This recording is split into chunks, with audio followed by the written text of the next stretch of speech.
Hi friends.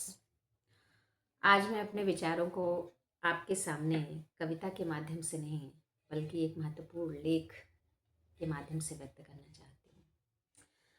वर्तमान में हम सब के पास यदि किसी चीज़ की कमी है तो वो है समय। प्रतिदिन के आपाधापी वाले जीवन में ना हम स्वयं को ऐसे भूल जाते हैं जैसे हमारा कोई अपना अर्थ ही ना हो। फिर हमारे अंदर अकेलापन कब घर कर जाता है ये बात हमको समझ में नहीं आती, और जब तक समझ में आती है बहुत देर हो जाती है।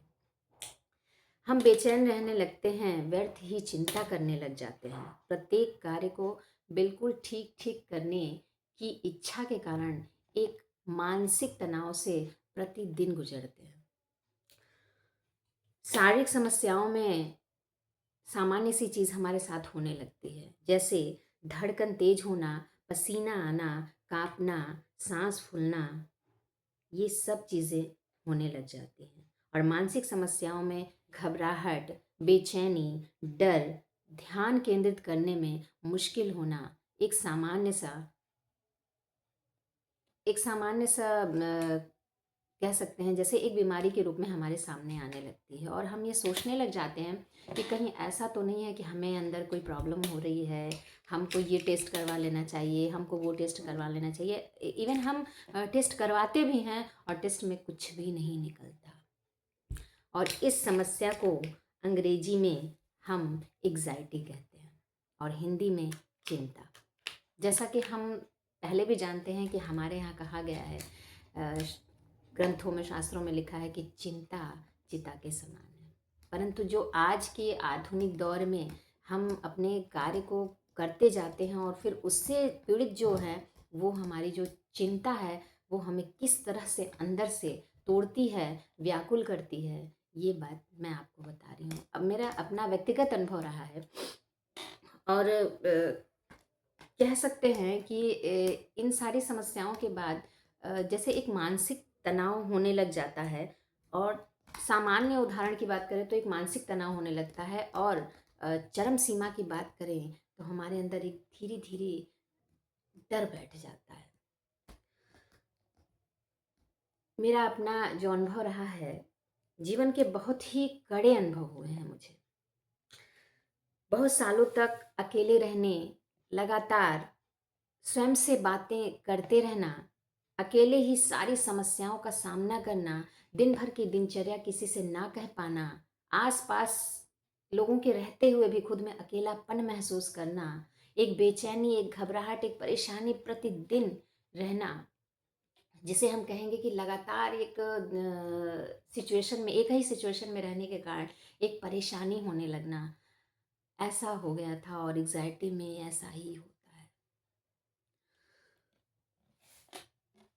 परिणाम यह हुआ मेरे साथ कि घर के सभी कार्य नहीं कर पाती थी, सामंजस्य नहीं बिठा पाती थी, हर बात पर स्वयं पर संदेह करती थी, डर डर कर रहना, बेसमय कभी भी रोने लग जाना, और अपने ऊपर इस तरह का संदेह होने लगा जैसे यहाँ तक कि कहीं कोई मुझे स्कूटी चलाते समय कहीं कोई टक्कर ना मार दे, मेरे बच्चे को कहीं कोई समस्या ना हो जाए, मैंने जैसे कोई संपत्ति ले रखी हो तो कहीं उसको कोई ले ना ले मुझसे, कहीं कोई छीन ना ले, मेरे पास अगर कुछ पैसे हैं तो कहीं कोई छीन ना ले मुझसे।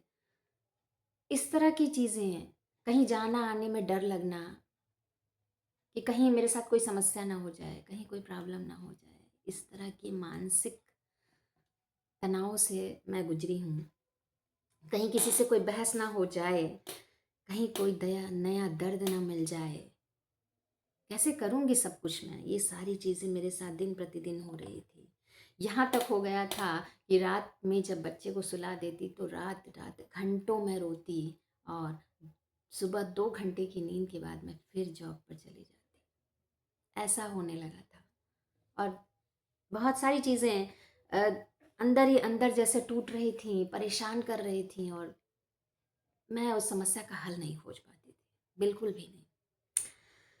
इसी को कहते हैं एंग्ज़ायटी, जो आपको अंदर से तोड़ता है, आपके मानसिक संतुलन को बिल्कुल हिला देता है।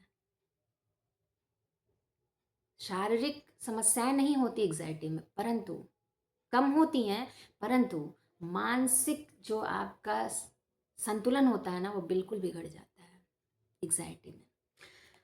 वर्तमान में बात करें तो मैक्स लैब की आंकड़ों की सन 2025 के हिसाब से तो 4 करोड़ लोग, 4 करोड़ वयस्क जो हमारे हैं, 4 करोड़ से भी ज़्यादा चिंता नामक इस बीमारी से पीड़ित हैं। और इसे ठीक करने के लिए वर्तमान में वो क्या करते हैं, नींद की गोली खाते हैं या एग्जाइटी की कोई ना कोई दवा डॉक्टर उन्हें अवश्य लिखते हैं। लेकिन दोस्तों, मैं सच बता रही हूँ कि दवा इसका कोई उपाय है ही नहीं। अगर आज आपने दवा शुरू किया ना, तो ये समझ लीजिए कि कम से कम जीवन में जब तक आप बने हुए हैं, अर्थात मृत्यु के पास तक नहीं पहुंचते, तब तक आपको दवा लेनी पड़ेगी। तो इस समस्या का हल आपके पास स्वयं है, उसे आप ध्यान दें। सबसे अच्छी दवा एग्जाइटी की बात करें तो योग है। आपको योग अवश्य करना चाहिए, और आधा घंटा योग करें तो आधा घंटा मेडिटेशन अवश्य करें। यही इसका सबसे अच्छा उपाय है। फिर दोस्तों, सबसे अच्छी बात तो ये है कि हमें खुद के साथ बैठना चाहिए। कम से कम प्रतिदिन हमें 1 घंटा खुद के साथ अवश्य बैठना चाहिए। और इसके बाद भी मैं समझती हूँ कि मेरी जो एग्ज़ाइटी है उस पे मैंने जो कंट्रोल किया है, वो इसी माध्यम से हुआ है कि सबसे पहले मैंने योग और एक्सरसाइज और मेडिटेशन को अपने जीवन में महत्व दिया है। उसके माध्यम से सही हुआ, जितना भी सही हो पाया है अभी। और सबसे अच्छी बात, यदि आपको कोई समस्या है, आपके मन में कोई भावना चल रही है जिसे आप व्यक्त नहीं कर पा रहे हैं, तो आप अपनी कॉपी और कलम और अपनी कुछ बातों के साथ स्वयं के साथ ज़रूर बैठें। अपनी बातों को अपनी कॉपी, अपनी डायरी में अवश्य लिखें। मैं इतना ही कह सकती हूँ, और इन उपायों को अवश्य अपनाएं, क्योंकि इसी से बाहर निकला जा सकता है। इसका कोई और उपाय नहीं है, क्योंकि अगर मानसिक संतुलन सही रहा तो पारिवारिक, आर्थिक, सामाजिक सारे संतुलन सही रहेंगे। थैंक यू दोस्तों।